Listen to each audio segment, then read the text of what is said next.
and 1-1 ang tatanggalin ng Triple Esports for their first ban dito sa Blue Side. Kanina nakita natin si Triple Esports, prioritize nila yung Faramis. Kaya binan ngayon ng Onyx. So a good answer pa rin sa Onyx kasi nakita nila yung threat with this Faramis. Pwede pa silang mag-opt to actually take yung mga binanti nila like Bruno, Bruno and Baksha. Bruno, Baksha, Martis kasi yung first 3 picks nila. One-Wine Joy, Nolan para dito sa Triple Esports as their ban ay maganda din. And looking at the last ban on the side of Triple Esports, no, mukhang yung mga mobile heroes talaga, as you said, Chantel, ang kanilang tatanggalin. And for the final ban of Onyx Indonesia, nirespeto nila kanina ang Martis na nagmumula sa Triple Esports. Ganun pa rin kaya ang kanilang gagawin in this game number 2? Pagdating dito sa next nila na ban, actually, pwede matanggalin na nila kasi yung potential din. Although nakita kasi nila na meron pang Fredrin na pwedeng kuhanin. So pwede na lang silang mag-prioritize ng magbawas sila ng marksman or get Terizla actually ay maganda. Pero hindi pa natin nakikita nag-Terizla kasi yung XP laner ng Triple Esports na si Sanji. Alam naman natin parang kapag XP laner ka, kailangan mo na talagang matutong mag-Terizla. Pero mukhang Martis pa rin ang tatanggalin ng side ng Onyx Indonesia. First pick para sa Triple Esports. Ano kaya ang ibibigyan nila ng priority dito? Definitely, Bruno is still open. Pero para sa akin, isang pwede nilang kunin is Guinevere kasi alam naman natin na ang galing kasi i-flex ng Onyx eh. Partida kay Keyboy pa yung napunta. What if kay Kyrie din? Na nakita naman natin na ginamit niya noong unang series.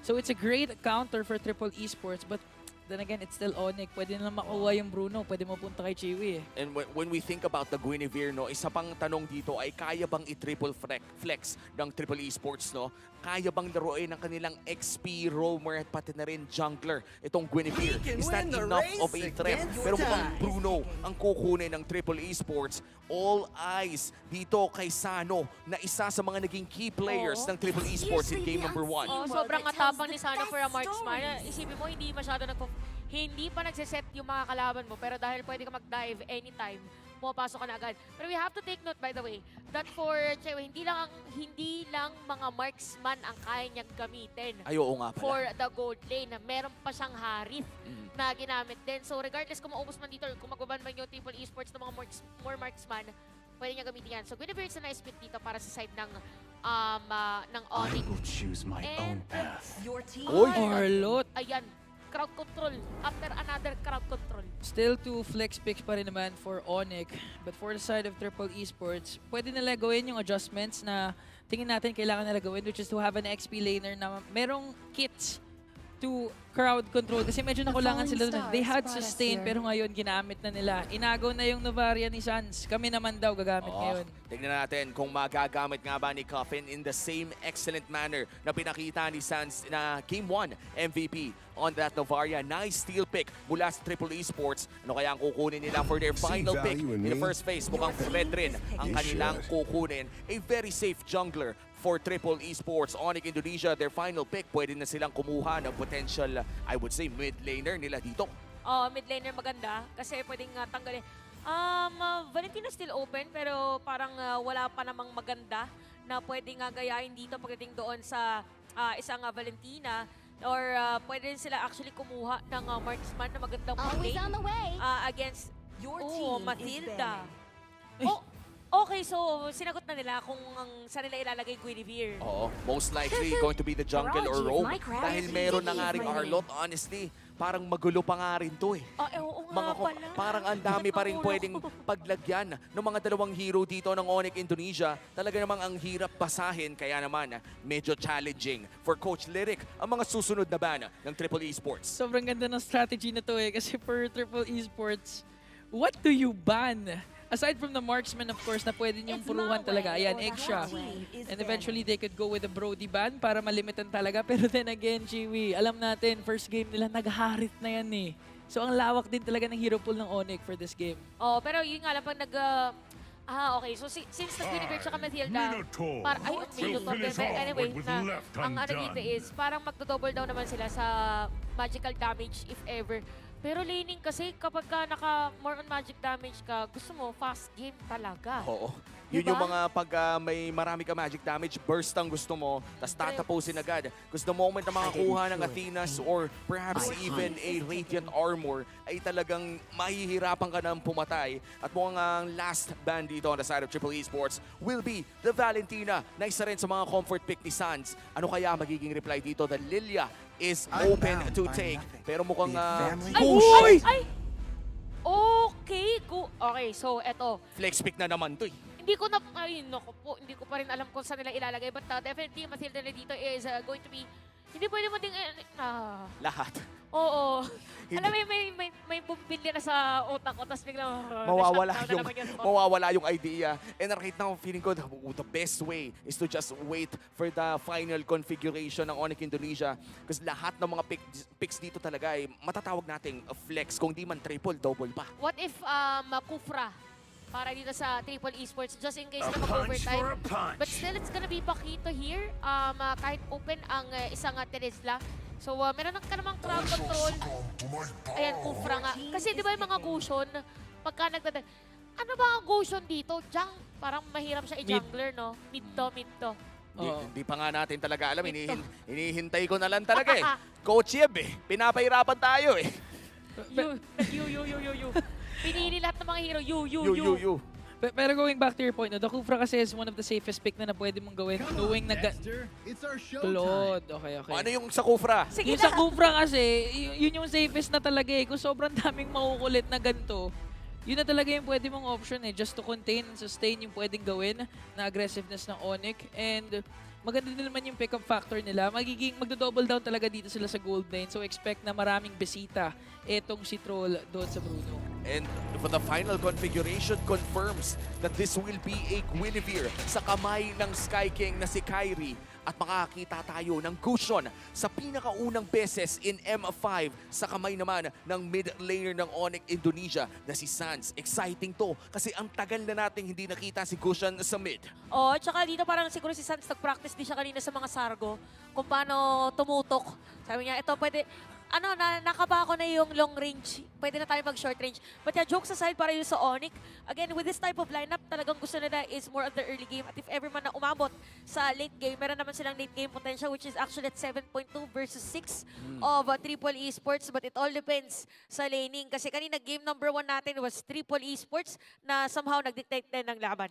And looking at the hero compositions, no, I gotta say that the range coming in from Coffin, the range coming in from this Novaria is very important. Yung pwesto mo around fights. Kasi the moment na mag-incandescence si Sans dito, that's immediate access in the backline. Yun yung parang pinaka-strategy din, supposedly, ng gustong gawin ng Triple Esports. Tsaka yung binanggit mo dito na hindi pwedeng magpaiwan yung side ng Triple Esports kasi yung lineup nila is gusto mo, parang nasa likod yung Novaria, siya yung magsasabi na, okay, clear dito sa right exit, pwede kayong dumaan dyan anytime, free from possible threats. So, crucial talaga dito. Hindi pwedeng ang palikod ng movement is triple. And the fact na sobrang high mobility ng mga heroes na pinili ng Onyx plus the Matilda na may guiding wind, you can expect na Onyx will really be aggressive. So if ikaw yung Triple Esports, hindi ka pwedeng hindi ka pwedeng ma-tempt na sabayan o maging reactive sa pace na ipapakita ng Onyx. You still have to go with your usual rotation pero Face up! Face King Kong!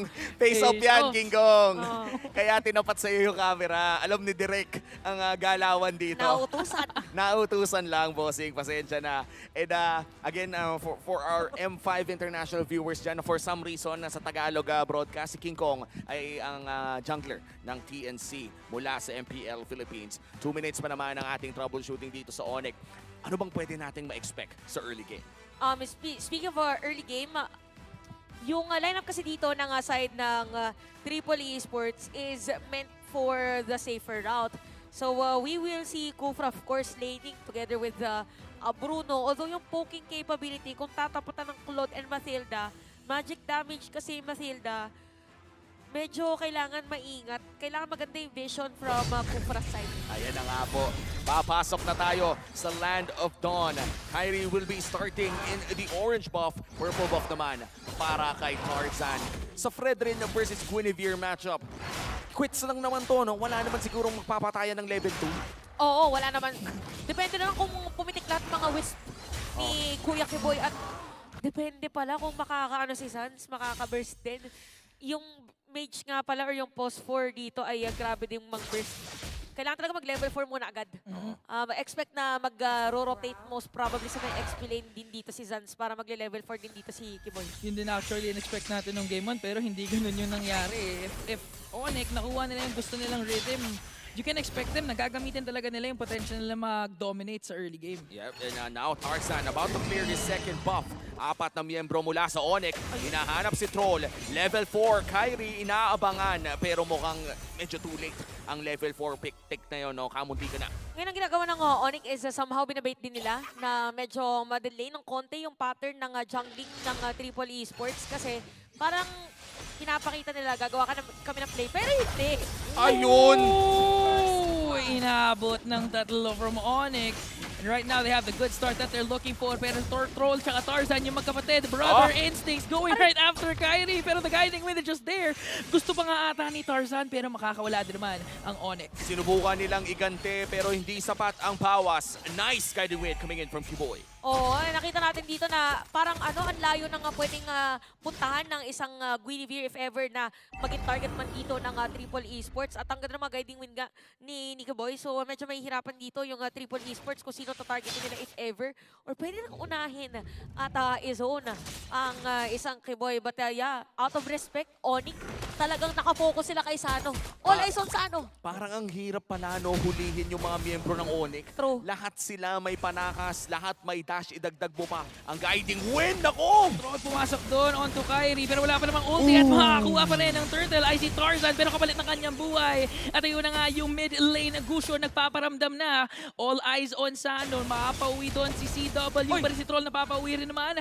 Magdi-disengage ang dalawang koponan. Pero si Coffin, ay binlock ni Kiboy! Kiboy with the block, circling Eagle, inikutan at ginombag. Aray! Saktong wisp lang, tapos bibigyan ng isa.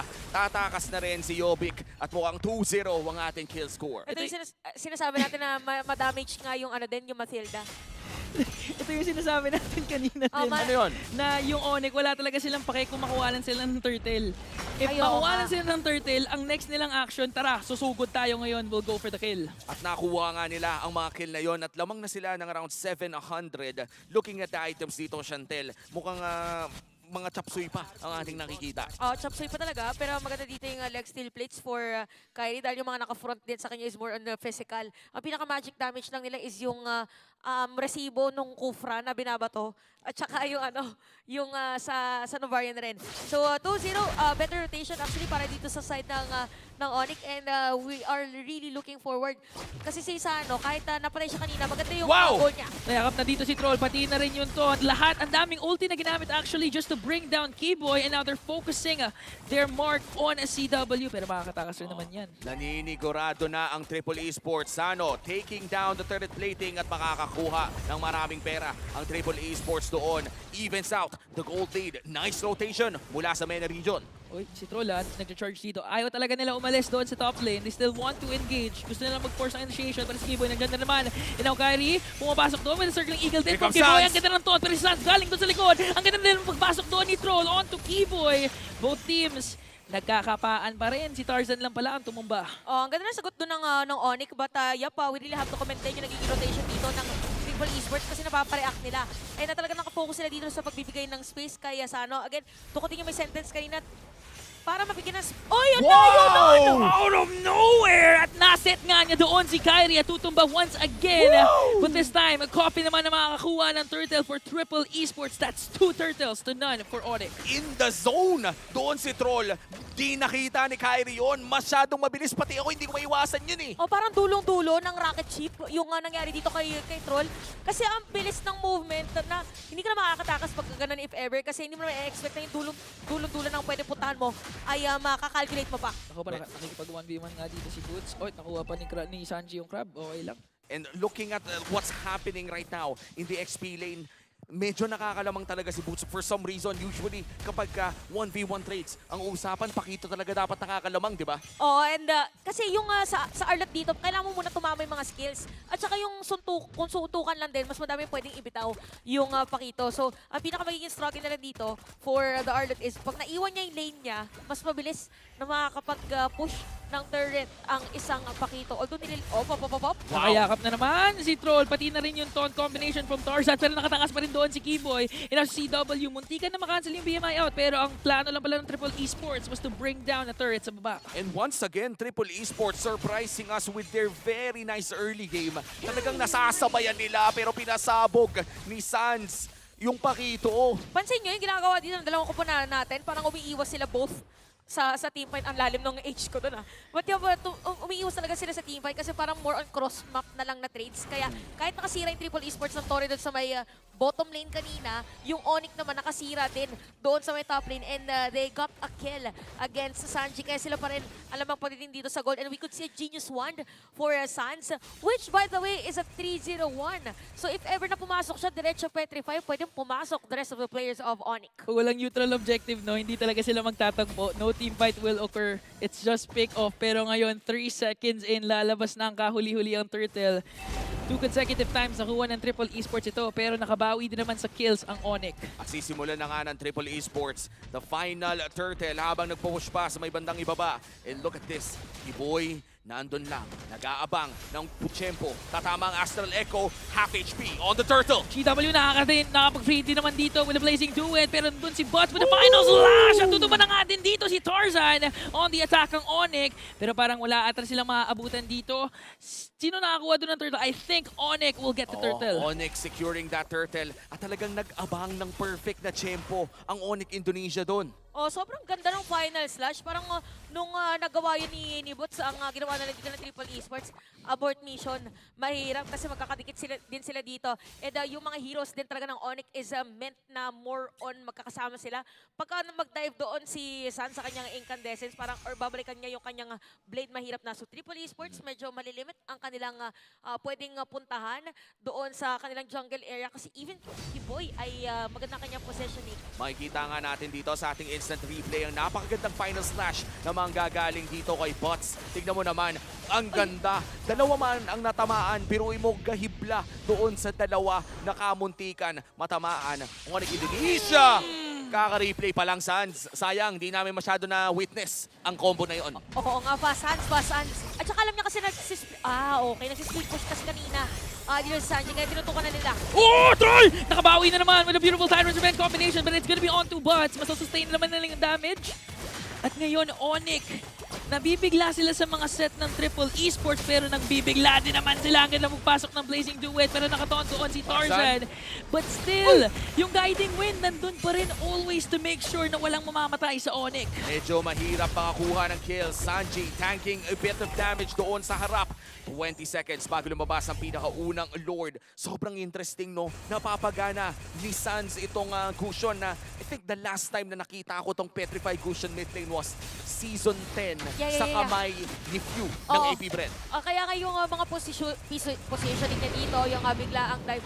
Tsaka kahit diver yung hero niya, hindi pa siya napapatay dito ng Triple Esports. So grabe yung kanyang calculation kung kailan mag-in at saka mag-out. At gusto ko lang sabihin na probably itong match-up natin na to ang isa sa may pinakamadaming highlights pagdating sa mga set-up tanks. Ang dami, kahit si Troll. To the moon. Doon sa kanina, to the moon turtle play and even for the rest of the players dito ng Onyx. Nakakatuwa lang din na isa-isang nagpapasikat yung Triple Esports. No? Game number 1, it was ngayon si Troll na out of nowhere, hindi natin alam na ganun pala siya ka-mechanically gifted. Pati yung macro sense niya sa game talaga namang full on display. Pero dito natin makikita if it's gonna be enough kasi meron ng Lord up for grabs. Kung maalala natin, isa sa mga miracle setters ng Pilipinas si Chakdo at nararamdaman ko yung ganun klaseng enerhiya dito kay Troll, no? Tignan natin kung ma-channel nga niya ang mga miracle setbacks na yon. And yung miracle na yun ang magbibigay ng positioning para kay Sano. Kasi kung mapansin natin, parang hindi masyado nakapag-freeze si Sano kasi divers nga yung hero composition dito ng Onyx. If and ever if maganda yung pasok ni Troll.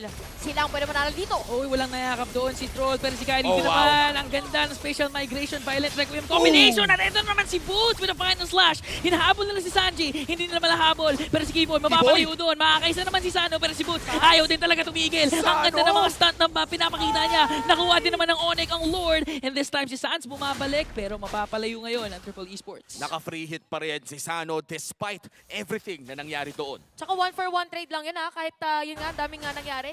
So 6.8k gold lead though, para din sa Onyx at meron pa silang Lord sa may top lane. A bit struggling ang hero composition ngayon ng Triple Esports.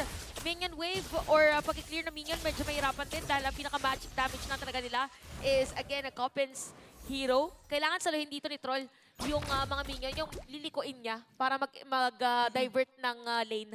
And that's gonna be very important no for the side of Triple Esports yung pag-manage nila ng minion waves dahil ito man ang isang level 1 lord ay pwede silang makalbuhan at ngayon ninila pa nga dito si Tarzan. Nice counter set mula dito kay Troll. Pero kailangan nila problemahin yung Lord doon sa taas. Maganda yung minion waves ng Onyx. Isa-isa merong nag-clear, merong nagpo-push. Si Sans sa baba, 4 sa gitna, yung Lord naman sa taas. Triple Esports.